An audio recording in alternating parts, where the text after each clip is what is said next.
PIA holding company के board of directors का इजलास 8 मई को इस्लामाबाद में होगा। पीआईए ने स्टॉक एक्सचेंज को खत भेजकर आगाह कर दिया है। मजीद जानेंगे डॉन न्यूज के नुमाइंदे सैयद वसीम से। वसीम, मजीद क्या मालूम हो सका? होल्डिंग कंपनी के बोर्ड ऑफ डायरेक्टर का इजलास 8 मई को इस्लामाबाद में होगा। पीआईए ने इस हवाले से स्टॉक एक्सचेंज को खत भेजकर आगाह कर दिया है।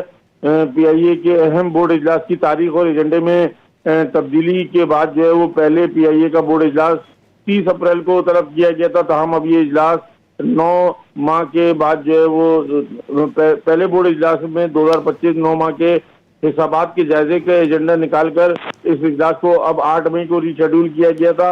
और ये इजलास जो है वो इसमें 9 माह के जो अब तक का हिसाब है उसका जायजा लिया जाएगा। 2025 के माली हिसाब की मंजूरी पीआईए की निजगारी की तकमील के लिए जरूरी है। जी बहुत शुक्रिया सैयद वसीम इन तफसीलात के लिए।